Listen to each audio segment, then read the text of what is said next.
세 번째. 고영태와 최순실이 등장해 있습니다. 고영태의 무서운 아이들.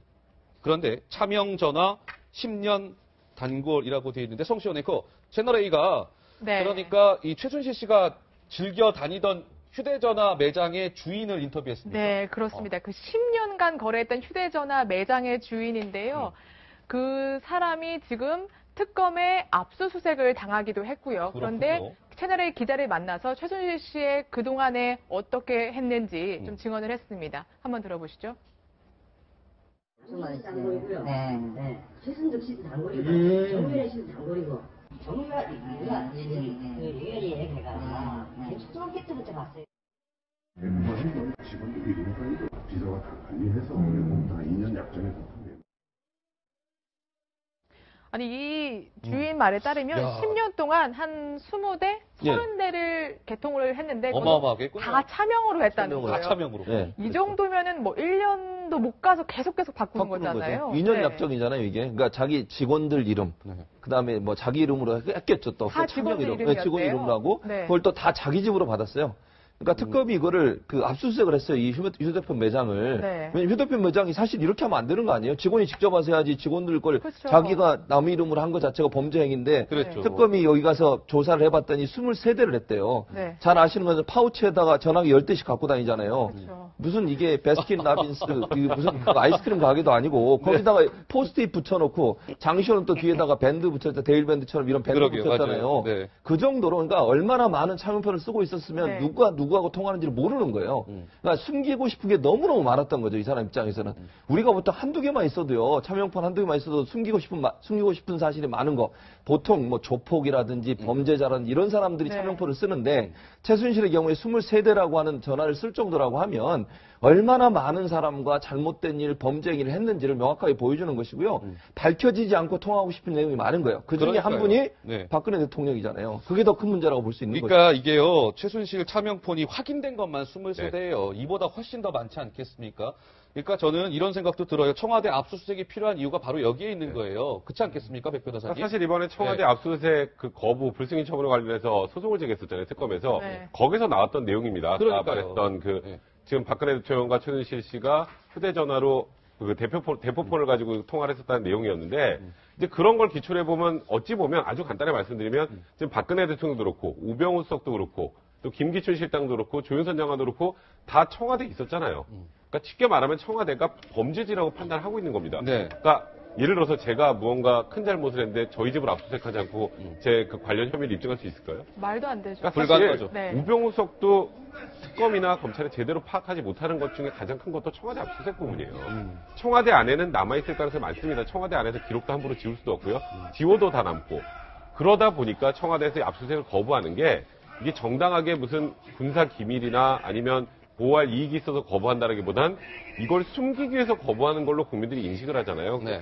그러다 보니까 이런 내용들까지 나오다 보니 사실 국민들이 생각하기에는 아 이거 청와대가 압수수색을 저것 때문에 거부하는구나. 네. 다 그렇게 생각하고 근데 계시는 거죠. 잠깐 짚어야 될 거는 청와대 압수수색은 이제 물 건너 간 겁니까? 끝났다고 봐야 되는 거죠? 지금 아직 압수수색 영장이 유효기간 남아 있어요. 아, 맞아요. 28일까지입니다만. 28일까지이기 때문에 시도는 할 수 있겠지만 네. 청와대가 이번에 시도하면 알겠습니다 하고 열어줄까요? 안 열어주죠. 그러니까 지금 이번에 예를 들어서 소송으로 만약에 승소 판결을 받았다고 집행정지를 인용을 받았다 그래도 청와대가 안 열어주면 그럼 어떡하지라는 얘기가 또 나왔을 텐데 네. 지금 일단은 각하가 된 상황에서 지금 압수수색을 재시도한다라고 해서 열어줄 가능성은 없어 보이고요. 네. 또 황교안 권한대행이 확실히 벗어날 수 있는 카드가 있잖아요. 이거는 내 책임 아니하잖아요. 아. 비서실장과 경호실장이 거기서 판단하는 거지 나는 내가 상관없더라고 할수 하는 있는 거니까 게 아니야 이런 거죠. 압박 카드로도 쉽지 않은 그런 상황입니다. 알겠습니다. 자, 이런 상황에서 차명폰을 이렇게 무지막지하게 개통한 최순실과 박근혜 대통령이 신 교수님, 네. 저 이거 뉴스 보고 깜짝 놀랐습니다. 지난해 4월부터 10월 말까지요. 이 네. 차명폰으로 두 사람이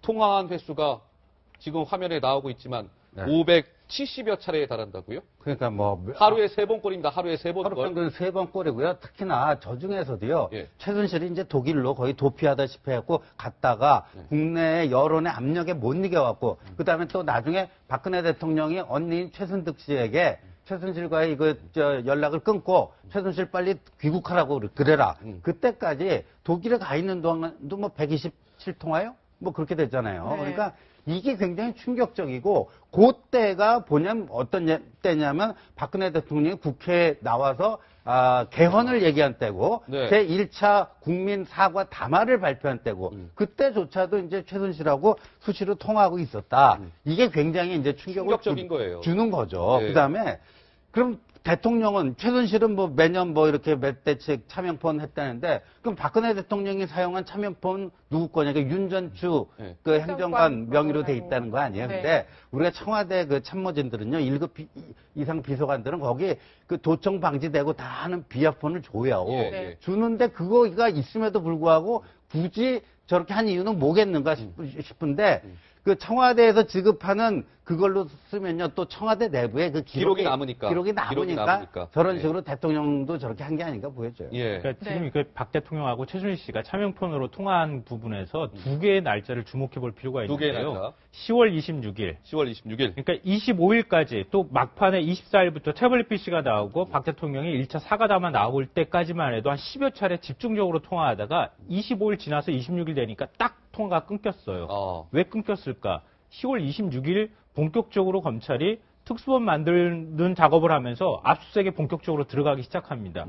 그러니까 그 압수수색이 들어간다는 걸 청와대가 알고 더 이상 이거 쓰시면 안 됩니다라고 아마 제가 볼 때 박 대통령한테 얘기했을 것이다. 네. 그리고 끊어지고 난 다음에 최순실 씨한테 전할 방법이 없으니까 장시호, 최순득 씨를 통해서 마지막으로 그냥 들어와라 이렇게 얘기를 했다는 거 아니에요? 네네. 최순실 씨한테. 그게 이제 26일이라는 거고요. 10월 30일이 어떤 날이냐면 10월 30일. 우병우 전 민정수석이 사의 표명이 받아들여지는 날짜입니다. 네.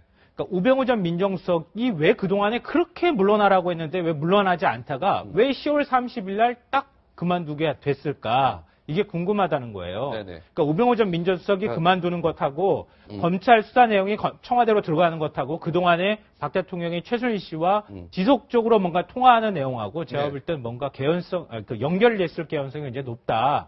그러니까 우병우 전 민정수석이 이런 최순실 게이트와 관련해서 모른다고 하는 게 예. 말이 안 된다고 하는 정황 증거 중에 하나라고 생각합니다. 그러게요. 어찌됐건 아까 신 교수님도 말씀하신 것처럼 사건 피의자였잖아요. 독일에 그 최순실이 도망 다니고 할 때 그때조차도 차명폰으로 대통령과 최순실이 통화했다는 그 내용 자체가 참 충격스러운데요. 충격적인데 이번에는 고영태 관련된 얘기를 좀 해볼게요. 며칠 됐어요. 정규제 TV라는 곳에서 정규제 한국경제신문의 주필이 네. 또 다른 뭔가 녹취를 공개하지 않았습니까? 이게 또 파장을 낳고 있는데 어떤 내용인지 먼저 저희가 준비했는데 먼저 들어보시고 말씀 나눠보도록 하겠습니다. 그래서 이 박근혜 통해서 받을 수 있는 거는 없다는 네. 거예요. 그거를 죽이는 걸로 해가지고 딴 쪽하고 얘기하는 게 더 크다고 보는 거예요. 저는. 네. 네, 지금 박 대통령은 끝났다라고 얘기도 하고 박 대통령을 개라고 어떻게, 지칭하기도 개라고. 하거든요. 네. 굉장히 충격적인데 네. 일단 헌재는 저 녹취를 우리 받아들이지 않겠다라고 얘기했죠. 딱 잘랐잖아요. 왜냐하면 저게 네. 녹음된 게 2016년이에요. 네. 2016년에 녹음이 있는데 최순실 박근혜 게이트는 아주 오래 전부터 계속된 거 아니겠습니까? 그렇죠. 2016년 이전에 이미 계속돼 왔고 저기 내용도 들어보면 딱 그거예요. 개라고 표현하자면 대통령을 왜 그랬습니까? 최순실보다 더 못한 사람 이렇게 보는 거 아니에요? 최순실이 네. 지시하면 다 최순실이 따르고 이긴자다. 네. 네. 최순실이 얘기하면 다 해주고 본인들이 최순실한테 건의한 게 대통령한테 전달돼서 그대로 다 이루어졌다라고 생각하면 저 사람들이 볼 때는 최순실이 회장이고 네. 대통령 그 밑에 있는 사람 정도 취급을 한 거예요. 그러니까 최순실이 실제 대통령을 이용해서 얼마나 큰 사익을 취했는지를 명확하게 받아주는 증거라고 볼 수 있죠. 네. 그런데 이걸 자꾸 대통령 측 대리인단들이 이게 무슨 헌재 재판에 영향을 미칠 것처럼 얘기하는데 검찰에서 이걸 다 듣고 나서 이게 이미 2016년 전에 최순실 박근혜 게이트는 시작이 됐고 이미 많은 일이 이루어졌는데 이게 전혀 거기에 연관도 없었고 그다음에 또 한 가지는 저렇게 얘기하는 것들이 하나도 이루어진 게 없어요. 네. 실제 자기들이 얘기를 했지만 그렇다고 하면 물론 뭐 예비적으로 뭐 모의를 했다 이걸 가지고 죄를 물을 수는 있겠지만 실제 실행이 안 됐고 하나도 이루어진 게 없는 걸 가지고서 문제를 삼는 것 자체가 문제가 안 된다고 생각해서 네. 검찰도 그걸 문제를 안 삼은 거 아니겠습니까? 예, 예. 그런데 이걸 대통령 대리인단에서 자꾸 헌재 재판과 연관시키려고 하는 것 자체가 무리한 연관이라고 볼 수 있죠. 그러니까 저 녹취가 유상영 전 WK 부장 그리고 김수현이라는 전 고원기획 대표 간의 통화 내용이죠. 네. 근데 이제 정규재 주필의 주장은 이런 것 같아요. 간단히 얘기하면 그 이번 최순실 게이트가 이 고영태 일당이 이런 재단을 장악하기 위해서 그 꾸민 음모다. 기획극이다. 그래서 네. 박근혜 대통령을 죽이기로 모의한 거다라는 게 핵심 주장인 것 같은데 동의할 수 있습니까? 아주 간단하게 생각하면요. 지금 탄핵 사유 중에 이제 이 재단과 관련된 건 네. 박근혜 대통령과 최순실이 그 기업들을 뭐 강요를 하건 아니면 뭔가를 들어주면서 청탁을 받아주는 대가로 돈을 받았건 미르재단과 케이스포재단으로 700억 원 이상 돈을 받았다. 네. 이게 탄핵 사유입니다.